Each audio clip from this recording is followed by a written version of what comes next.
Messieurs, dames, bonjour. Merci de nous rejoindre. Voici les principaux titres développés ce mercredi 6 décembre. Coopération algéro-française. Le président français est en visite aujourd'hui dans la capitale à l'invitation du président de la République, Abdelaziz Bouteflika. Cette visite s'inscrit dans le cadre du partenariat d'exception que l'Algérie et la France sont attelés à bâtir et à conforter. Le président américain Donald Trump met le feu aux poudres avec cette annonce sur sa volonté de déplacer l'ambassade américaine à Al-Quds occupée, une annonce condamnée par la communauté internationale qui met en garde contre une escalade de violence dans la région. Et on découvrira à la fin de ce journal la créativité d'une maman qui a réussi à bâtir sa propre entreprise basée sur la méthode Montessori. Elle s'est lancée dans la création de livres sensoriels ou ludiques pour faciliter l'apprentissage des enfants. Bonjour à tous. L'actualité nationale dominée aujourd'hui par la visite du président français en Algérie. Le président français Emmanuel Macron a entamé ce mercredi une visite d'amitié et de travail en Algérie à l'invitation du président de la République, Abdelaziz Bouteflika.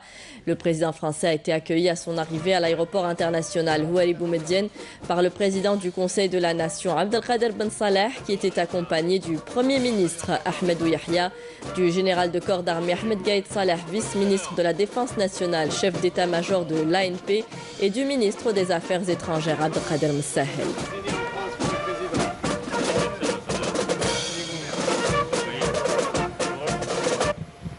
Cette visite qui s'inscrit dans le cadre du partenariat d'exception que l'Algérie et la France sont attelés à bâtir et à conforter sera une occasion pour les deux pays, notamment durant les entretiens entre les deux chefs d'État, d'explorer de nouvelles voies pour renforcer la coopération et le partenariat entre l'Algérie et la France et de procéder à une concertation sur les questions régionales et internationales d'intérêt commun.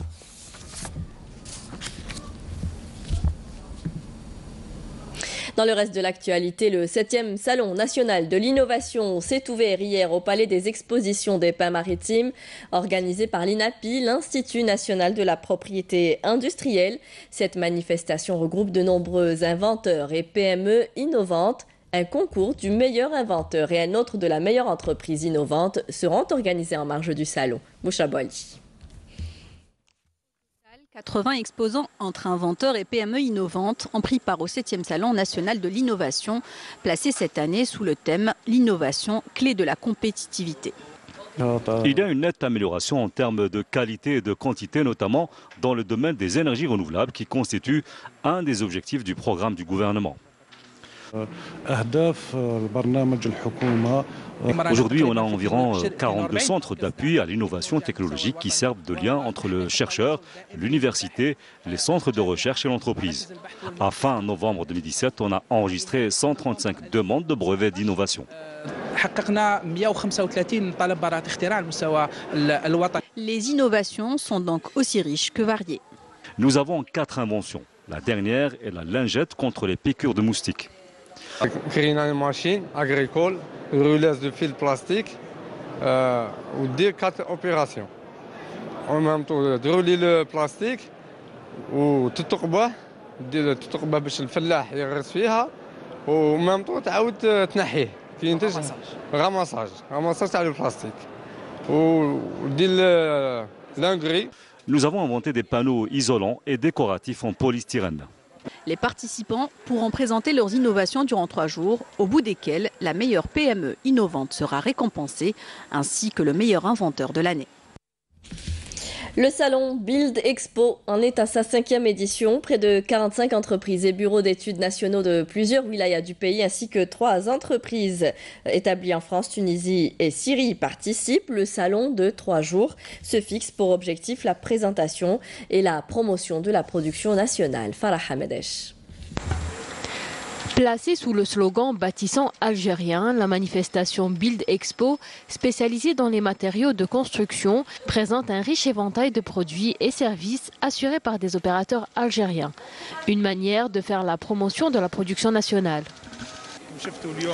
Plusieurs entreprises économiques assurant à Annaba des activités liées au secteur du bâtiment et décor ont réussi à développer leurs capacités productives et à améliorer la qualité de leurs produits désormais éligibles à l'exportation.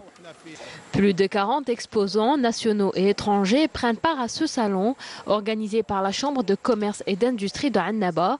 Un salon qui est aussi un espace de rencontre qui favorise les opportunités de partenariat entre les entreprises locales et étrangères. Nous avons des participants venus de plusieurs pays, comme cette entreprise allemande spécialisée dans les énergies renouvelables. Nous avons des entreprises françaises aussi spécialisées dans la restauration du vieux bâti. Et ici, à Annaba, nous avons besoin de cette expertise-là. On fait du bon travail en Tunisie.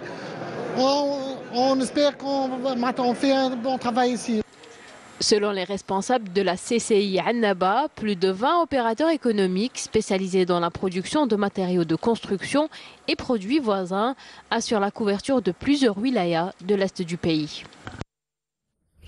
Lutter contre le chômage et encourager la création de micro-entreprises, c'est ce à quoi aspirent les autorités à travers les nombreuses campagnes de sensibilisation sur les différents programmes d'aide à l'emploi organisés à travers le pays. L'exemple ce matin à Ain Timouchent, où les secteurs de prédilection ont été identifiés, l'agriculture et le tourisme. Hasna Zouberi.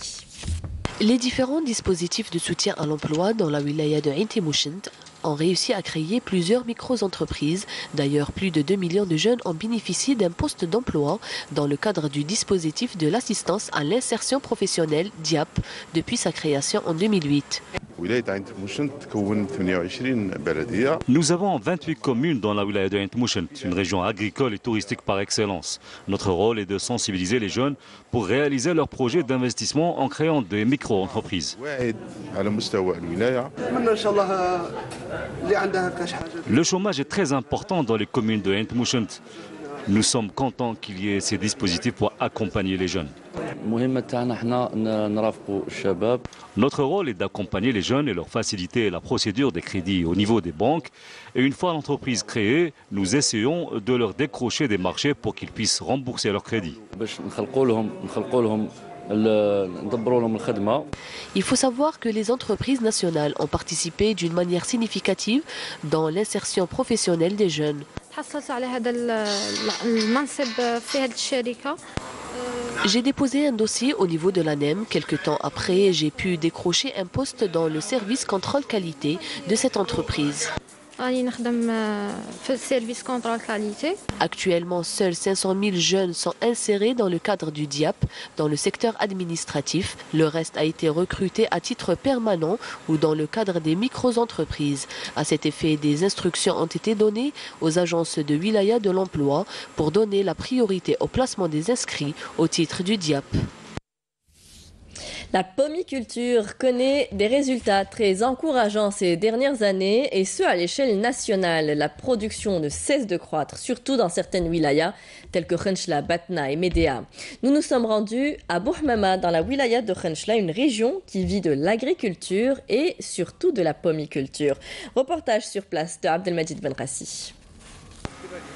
Des vergers de pommes à perte de vue. 450 000 tonnes de pommes ont été produites en Algérie en 2016, ce qui a fait reculer l'importation de ce fruit très prisé chez nous. Rien que pour les 10 premiers mois de l'année 2016, l'Algérie avait importé près de 51 millions de dollars de pommes. Khenchla, Batna, Médéa et Djelfa sont les 4 premières wilayas productrices de pommes en Algérie. Nous sommes allés à Bouhmama dans la wilaya de Khenchla pour rencontrer des agriculteurs où une production de 1,1 million de quintaux avait été enregistrée pour la saison agricole 2015-2016. Un véritable record.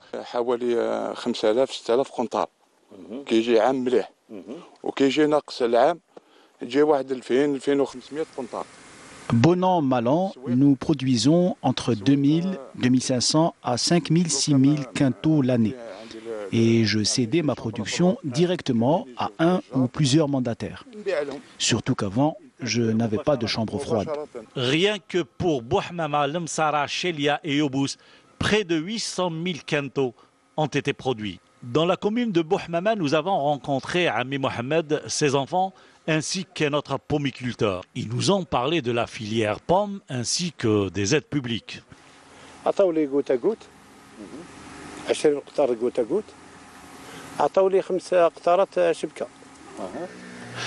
Ils m'ont donné de quoi arroser 20 hectares par le système du goutte à goutte, l'équivalent de 5 hectares de filets de protection de mes pommiers, et la conservation des forêts nous a fourni des arbrisseaux.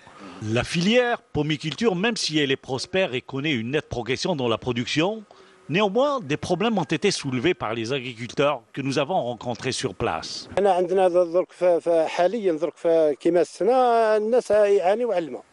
Notre grand problème, c'est l'eau. Moi, j'ai fait 3 forages et déjà un est à sec. Il m'en reste 2. Je suis en danger. D'autres agriculteurs ont vu leurs pommiers s'assécher.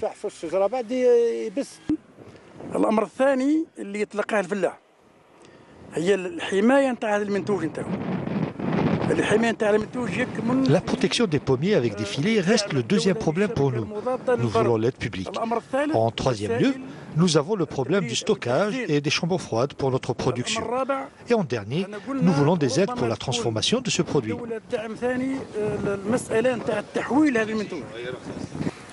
Des revendications légitimes pour une filière agricole en nette progression. Actualité internationale, en bref, ce matin, Donald Trump, le président américain, met le feu aux poudres. Il veut reconnaître El-Quds occupé comme capitale d'Israël. L'annonce du président américain pourrait faire capoter les efforts de paix et fait craindre une escalade de violence dans la région. Une annonce dénoncée par la communauté internationale. Naïma Haouch. C'est un assaut clair contre la nation arabe. C'est ainsi que la Ligue arabe a qualifié la possible décision de déplacement de l'ambassade américaine de Tel Aviv à El-Quds. Donald Trump doit reconnaître la ville sainte comme capitale d'Israël en dépit des mises en garde des dirigeants de la région qui redoutent une flambée de violence. Dans les territoires occupés par Israël, des appels à manifester contre cette reconnaissance ont été lancés par les Palestiniens. Le roi de Jordanie doit rencontrer à Ankara le président turc qui a évoqué une possible rupture diplomatique avec Israël si Washington franchissait la ligne rouge. Les pourparlers sur la Syrie organisés par l'ONU ont repris à Genève, mais sans la délégation du gouvernement de Damas, qui n'a pas encore pris de décision sur son retour à la table de négociation. Sur le terrain, les combats se poursuivent.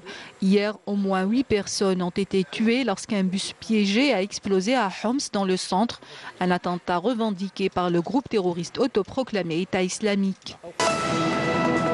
Les rebelles Houthis renforcent leur emprise sur la capitale yéménite après l'assassinat de leur ancien allié, l'ex-président Ali Abdallah Salah. De violents combats se poursuivent encore dans la capitale Sanaa contre ses partisans alors que la situation humanitaire est des plus alarmantes. Les ONG internationales réclament la cessation immédiate des hostilités au Yémen et un accès humanitaire total aux civils piégés dans cette spirale de violence. Le haut-commissaire de l'ONU aux droits de l'homme estime qu'il existe des éléments de génocide visant les musulmans rohingyas en Birmanie et réclame l'ouverture d'une enquête internationale.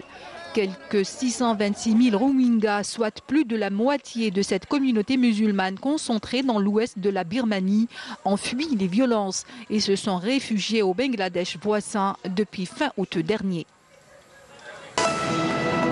On n'a que l'amour pour meubler de merveilles et couvrir de soleil la laideur des faubourgs. Le French Elvis n'est plus. À 74 ans, l'icône française Johnny Hallyday est décédé ce matin. Véritable monument national, il avait accompagné plusieurs générations. Une bête de scène, Johnny a rempli en 57 ans de carrière tous les plus grands lieux. Il travaillait même à un nouvel album. Je vous aime. Merci. Du sport mécanique dans ce journal avec la 3e édition du Rallye Challenge Sahari International. 99 pilotes y participent, dont 40 étrangers. Un circuit de 8 étapes et une distance totale de 2500 km. Les pilotes traverseront plusieurs sites touristiques et historiques. Karim Haïfa. Pour l'édition 2017 du Rallye Red Challenge Sahari, les dates du 6 au 13 décembre ont été choisies pour profiter des meilleurs moments que nous réserve la région de Béchar et plus précisément le village de Territ, la perle du Sahara. Un challenge qui est aussi l'occasion d'effectuer les derniers réglages en vue de la participation aux autres rallyes internationaux, et cela dans des conditions de sécurité optimales. Tout est fin prêt pour que cet événement sportif soit une réussite et qui est pour nous en quelque sorte un prélude aux prochains Jeux méditerranéens qui doivent se tenir ici à Oran en 2021. L'édition de cette année prendra son départ aujourd'hui à partir de la capitale de l'Ouest, Oran, pour une course qui mènera les pilotes jusqu'au 13 décembre vers Bni Abbas en passant par Territ, Naama, Tiout, Bni Ounif, Magra, Tlemcen, puis de nouveau à Oran. Des sites touristiques de rêve pour tous les participants à ce grand événement à la fois sportif et touristique. C'est un plaisir غادي يفوت هنا غالي في وهران منا يفوت للصحراء هنا غادي بالك لو موند غادي يشوف هذا لو غالي. Ce sera une occasion de montrer au monde entier que l'Algérie est un pays sûr. Je souhaite que ce rallye aura beaucoup de succès. Ça fait plaisir à Oran, Behia. Ça fait vraiment plaisir qu'un rallye aussi important que celui-là se déroule chez nous. Cela permettra à coup sûr de faire connaître les sites touristiques algériens aux étrangers. Dans la grande tradition des rallyes tout-terrain, la Fédération algérienne des sports mécaniques veut rendre ce rendez-vous accessible à tous, team officiel, amateurs ou encore pilotes confirmés. Un rallye qui permet à tous les participants de rouler sur les pistes et les dunes algériennes sans jamais être mis hors course. Comment détacher les enfants de la télévision et des tablettes? C'est à partir de cette réflexion que sont nés les ateliers Tifli ou Mon Enfant. Faiza Toumi, une maman et chef d'entreprise aujourd'hui, s'est lancée dans la création de livres ludiques et interactifs en se basant sur la méthode Montessori. Le reportage de Taoussaïd Hamouda. Faiza Toumi a mis sa carrière de côté et a décidé de se consacrer entièrement à son projet. Et depuis à peine 3 mois, elle a pu ouvrir les ateliers Tifli où elle réalise des livres sensoriels. Elle qui rêvait d'être chef d'entreprise, aujourd'hui, elle emploie une dizaine de femmes. Sa source d'inspiration, ce sont ses 3 enfants. Le livre a été fait pour la première fois pour mes enfants. Alors, ils étaient accros, scotchés en face de la télé, tout ce qui est écran, comme la tablette, comme la télé. Alors, il fallait trouver quelque chose qui attire leur attention, quelque chose aussi attirant pour les empêcher de voir la télé. Alors, j'ai cherché, je suis tombée sur le livre, un livre fait par le tissu, mais je ne suis pas couturière pour faire la même chose. Il fallait trouver une idée comment faire ces activités, comment les réaliser autrement. Et je suis tombée sur la matière, la bonne matière, je l'ai réalisée pour la première fois. Pour fabriquer ses livres, Faiza s'inspire de la méthode Montessori. Elle travaille en collaboration avec des psychologues et orthophonistes. Ces livres d'éveil multicolores stimulent les jeunes enfants et l'apprentissage devient tout simplement ludique. Un livre interactif, un livre où l'enfant peut jouer, peut apprendre en jouant. Voilà, c'est la méthode Montessori. Qui veut dire, en jouant, il va apprendre beaucoup de choses sans savoir qu'il est en train d'apprendre. Afin de répondre aux désirs des petits explorateurs insatiables, Faiza utilise beaucoup de couleurs et plusieurs textiles pour les activités sensorielles. Elle a aussi introduit plusieurs jeux pour développer la motricité, la réflexion et l'imagination des enfants. Ça, c'est un livre pour un enfant âgé entre 5 et 6 ans. Alors, qu'est-ce qu'il contient? Il y a 2 palettes de couleurs. Ceux qui ne connaissent pas les couleurs, ils vont apprendre les couleurs, bien sûr. Pour ceux qui connaissent déjà les couleurs, c'est un jeu de mémoire. Ça veut dire, il y a des dots, des pièces ici, des couleurs. Il va les voir, on va les classer. Il va les voir, on va les cacher. Il va remettre selon les couleurs qu'il a mémorisées déjà avant. Après, on va retirer tout doucement pour voir est-ce que c'est les bons résultats ou non. Notre drapeau, la carte. Ici, il y a toutes les pièces nécessaires pour composer les 4 saisons.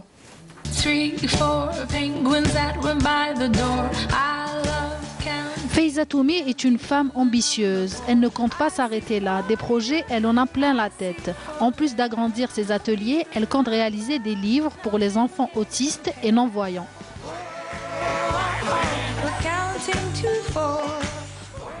Un très beau projet. La 10e édition du Festival international du Malouf, vous le savez, s'est ouverte lundi soir à Constantine. Une manifestation dédiée annuellement à cette musique authentique. La soirée d'ouverture a été baptisée Aswat El Medina. La deuxième a eu pour thème Le Malouf chante le patrimoine. Nesrine Ben Saidi. Écoutez et appréciez les belles sonorités du chant Malouf.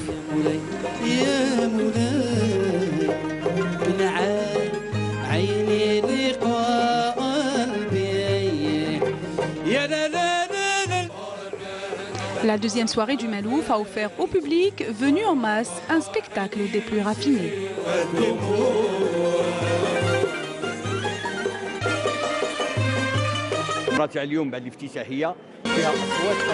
Les 7 artistes de la soirée ont offert au public un spectacle des plus raffinés, sublimé par le talent des 35 musiciens de l'orchestre Sirta du Malouf. C'est vraiment un honneur pour la ville des Ponts Suspendus d'avoir ce nombre d'artistes réunis sur scène. Une soirée baptisée Le Malouf chante le patrimoine a proposé les plus belles voix de la musique Malouf. Une occasion qui a permis aux deux générations de chanter ensemble.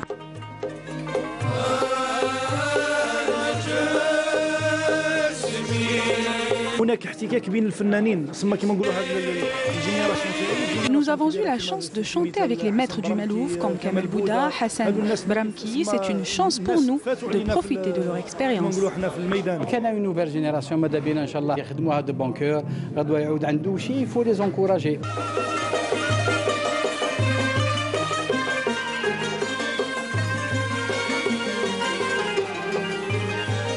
Les soirées du Malouf s'étendront jusqu'au 7 décembre où un hommage sera rendu au maître du Malouf, le défunt Hadj Mohamed Tahar Fergani.